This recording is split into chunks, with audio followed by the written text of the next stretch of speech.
Hi, everybody. Welcome to Fake News. Does Wyoming really exist? We're going to start out with a video from Jake Goodrick, who's a Gillette News record reporter who wrote the story about the QAnon theory that Wyoming doesn't actually exist. And then we'll have a live discussion between two journalists in Wyoming, Jennifer Kocher and Nick Reynolds. So I'm going to start off the video and then they'll take it away after that.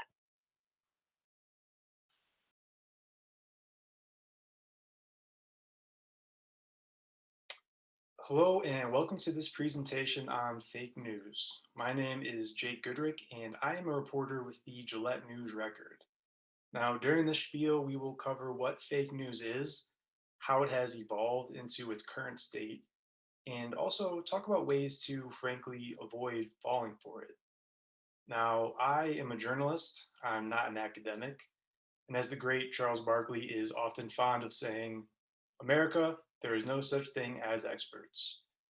So while I'll do my best to take you all on a fun, digestible explainer of the state of fake news in American journalism, I'll also suggest some material for further exploration of the topic. Because as much as I'd love to solve the problem of misinformation masquerading as truth and consequently affecting democratic processes and stability of our own republic, it is unlikely to happen in these next 20 minutes. So, before we get too deep into the topic of fake news itself, I'd like to pose a question to you, the audience. And that question is, does Wyoming exist? Now, before I lose you all and possibly damage my own credibility in the process, the answer is, of course, yes. Wyoming does exist, but there are some who disagree. And that leads to what is the more interesting question to frame this presentation around. And that is, why is it plausible to at least some of the vast majority of Americans who live outside of the cowboy state to at least entertain the possibility that Wyoming is not a real place?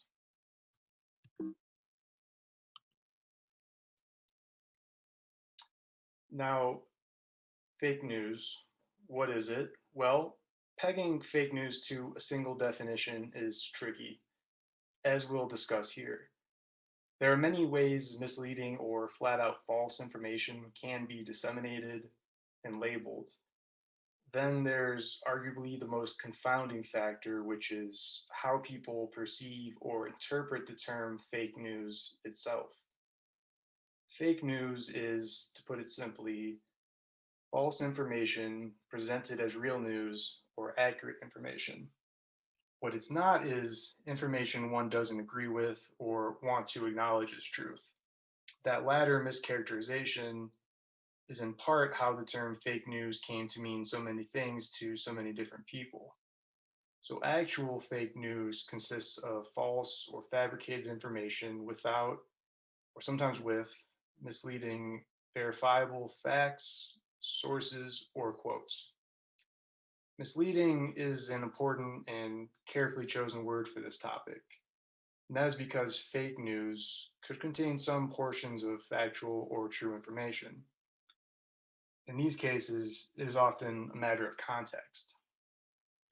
So, the absence of key details and disregard or the dismissiveness of other viewpoints pertinent to the story can combine to create a warped or a manipulated presentation of the information itself.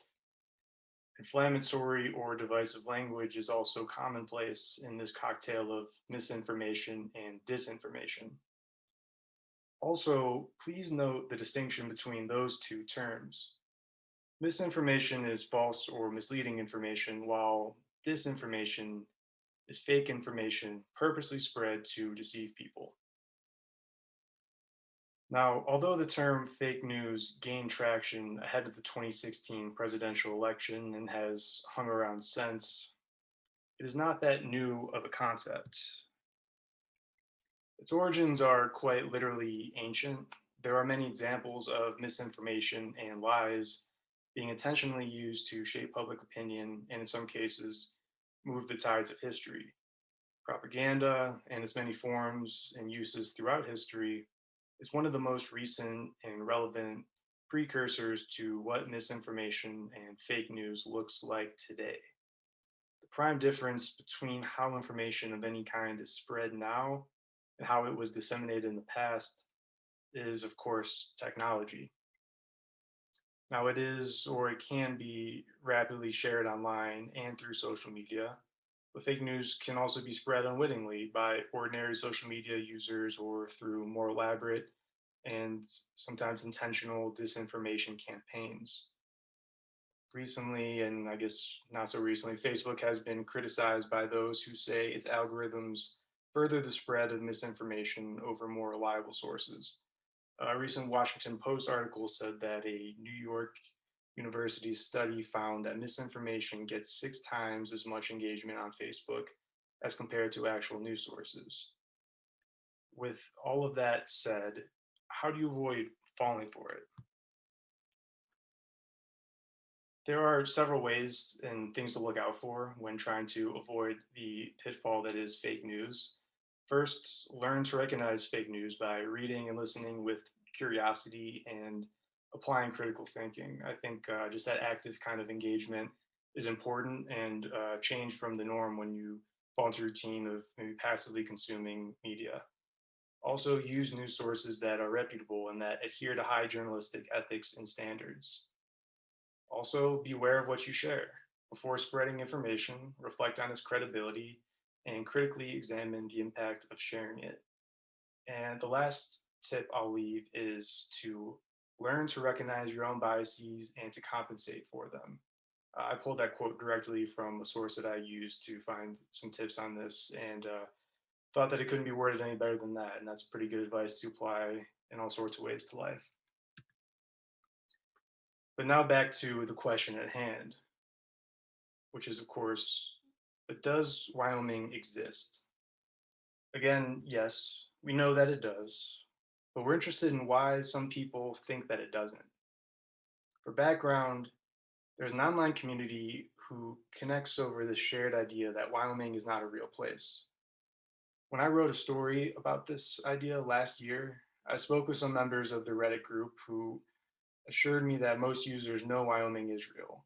They just enjoy sharing theories and bantering online and upvoting clever memes that they share with each other. But among their thousands of members, there are a few who take the idea that Wyoming is a government conspiracy a little bit too seriously. Now, bear with me here, but this is the core of the theory, the basic reasoning that it applies to, and it goes something like this. Have you ever been to Wyoming? For most people, the answer is no. Well, do you know anyone from Wyoming? No. Then it must not exist. Now, while it takes very little thought to begin poking holes in that logic, it has held up strong enough to build a subreddit community larger than the one for the state of Wyoming itself. The Our Wyoming page has about 18,000 members, while the Wyoming Doesn't Exist page has more than 28,000. Its lead image is the state flag with the word fake stamped across the bison in red, and it's actually pretty funny. And I recommend perusing the page if you're interested in just getting the taste of I guess, the humor behind the theory. And the origins of the theory itself are unclear, but there are a few ideas. There's an episode of the old Garfield cartoon, and in it, at least I saw the clip where the cat declares that Wyoming is not a real state and then continues to explain to the audience why. And but separate from that idea, there was a seminal moment for the theory, or what could be a seminal moment for the theory is the possibility that Wyoming, with its large square shaped landmass and low population, given all that, some consider that it existing is just too implausible. It's a lot of land, it's a lot of space for what ends up being, very, very little relative to the rest of the population, some argue. And that implausibility has hit enough people so much so that multiple people, independent of one another, have reached the same conclusion that Wyoming doesn't exist, allegedly, without, you know, consulting each other. They just all came to this idea separately, and in that case, the Wyoming doesn't exist community serves as somewhat of a case study for like the collective unconscious, this idea that multiple people could arrive at the same conclusion, independent of one another, and in this case also bond over it. So to be clear, the idea that Wyoming doesn't exist by and large is not fake news. There's a tongue-in-cheek, wink-wink sense of humor at its core that keeps it more so in the realm of parody or satire than misinformation or disinformation. I mean, some people that are into this argue the state is an empty void. Others say it's a government run conspiracy to cover up the existence of aliens. And other theories have to do with the Cold War. Point being, they aren't intended to be believable so much as entertaining. So, drawing a straight line between a minority of users from an online conspiracy forum and the rise of fake news as a whole may be a stretch. But it also may be indicative of how seriously or not seriously people take the information that they see online. So, debating whether Wyoming does or doesn't exist may be harmless, but through the ease in which misinformation and disinformation are now spread, it leaves room for less innocuous theories, ideas, and information to fester. So I included a page of references here because of this, of all topics, seems to warrant the head. And if there are any questions or comments, please reach out through email or Twitter. I'm always happy to discuss this topic or any other matter related to the field of journalism or the existence of Wyoming. And I thank you all for your time today, and I hope that you enjoy the rest of your conference.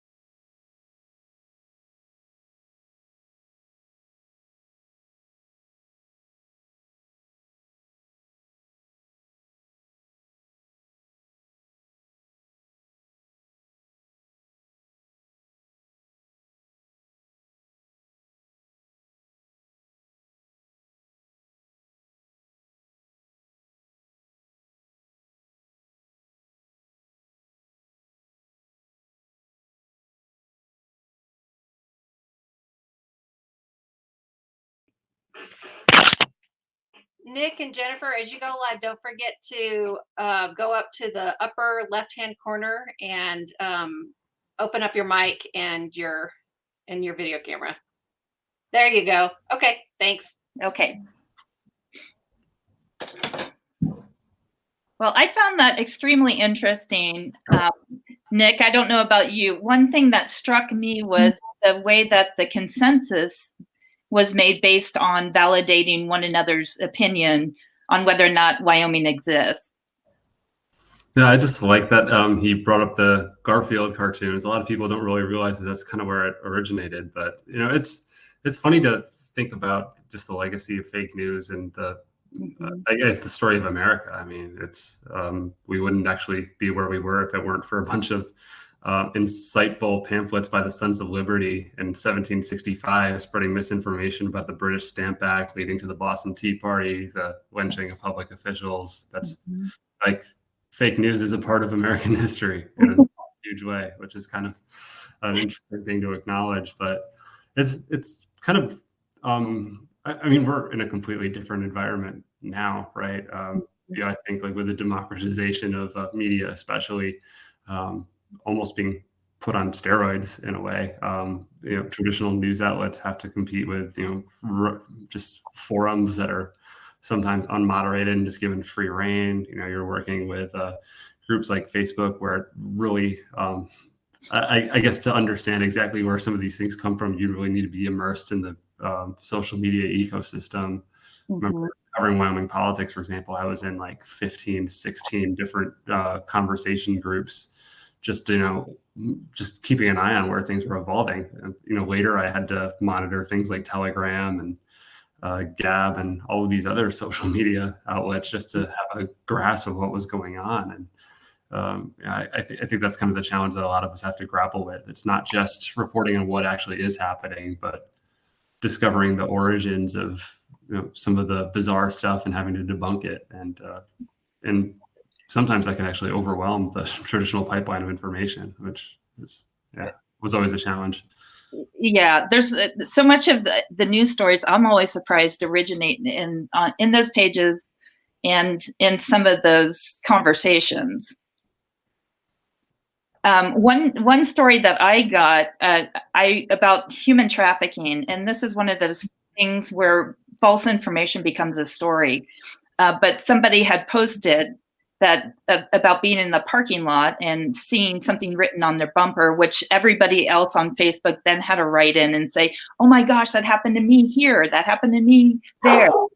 So I researched that to see if that was a real thing. It ended up that is not a real thing in human trafficking. In fact, it's the rare example where somebody is snatched from a parking lot.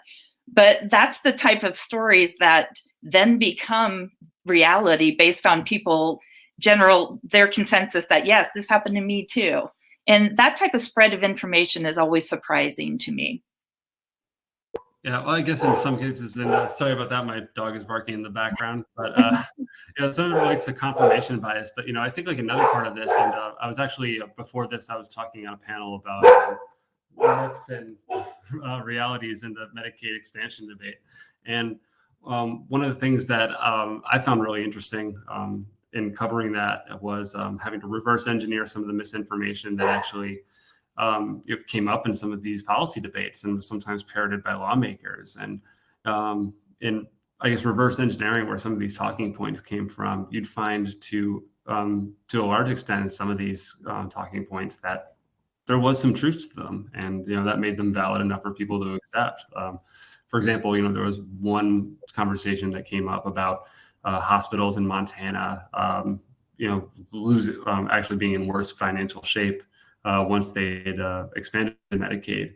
And there was an element of truth in that. A lot of these hospitals did see their profit margins decrease, but their revenues were going up. And in a lot of cases, their revenues were oftentimes a lot more predictable than they were prior to Medicaid expansion. And you could draw any conclusion you want from data.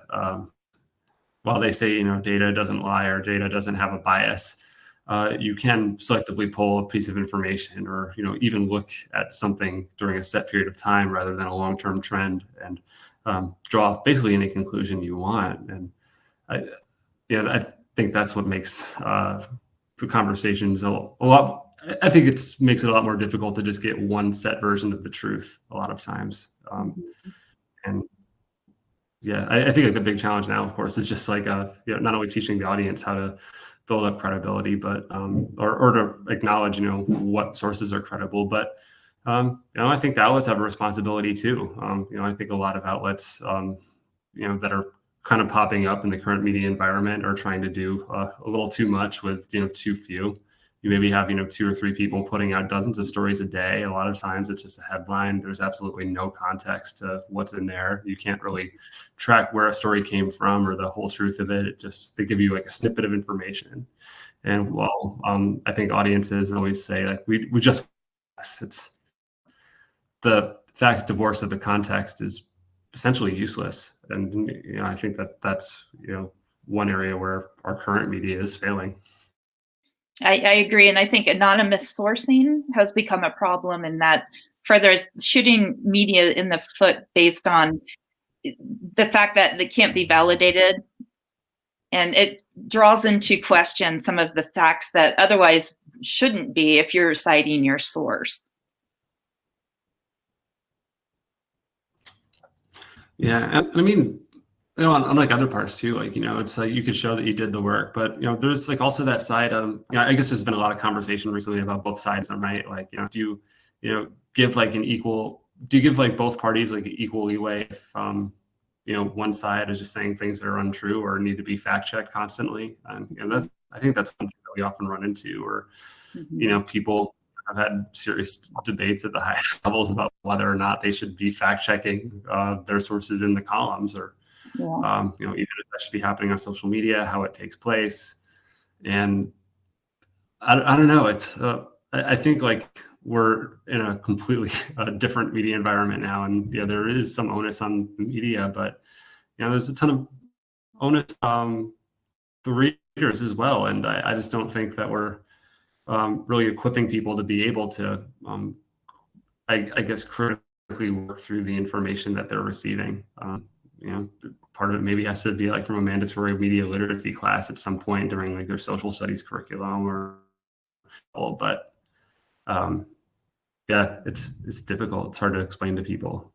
I read opinion journalism. I read straight journalism. I read conservative leaning websites. I read left leaning websites. And every time I read them, I at least, understand where the sides are coming from, and I'm able to draw my own conclusion. But yeah, I think that's to be a literate media reader right now. You have to do all that. You have to go to all the sources and read from different outlets now, which I think is a different way of getting the news and sharing the news.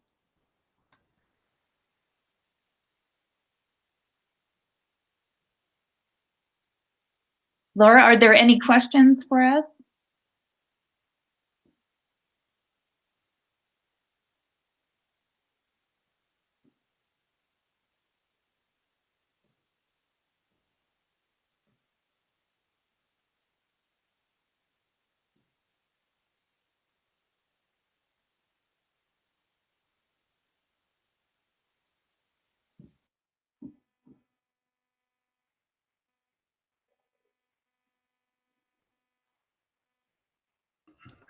am I back? Am I back?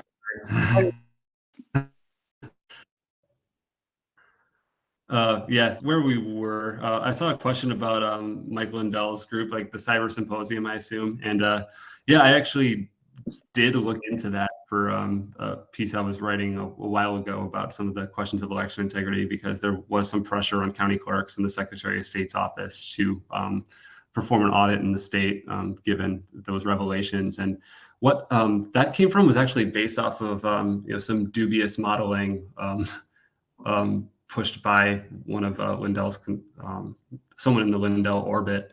And this was going around on Telegram a lot.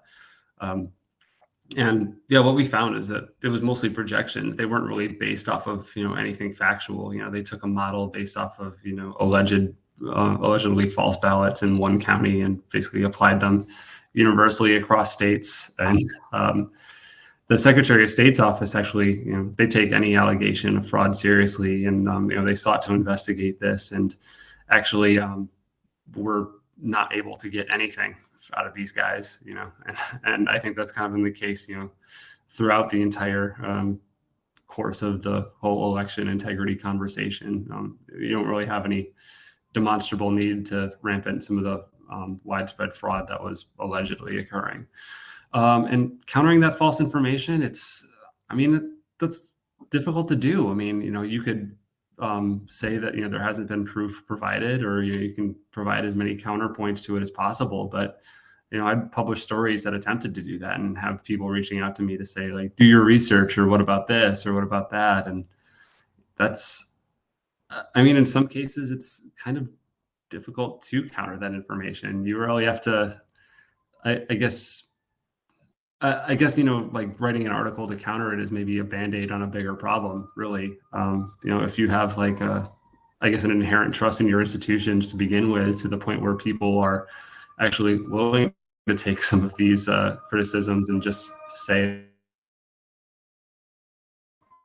think this confirms my already existing distrust in the government. Mm-hmm.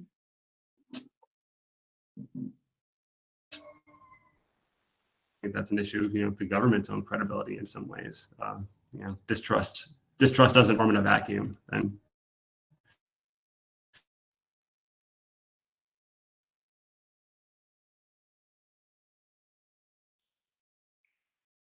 a lot of people out there.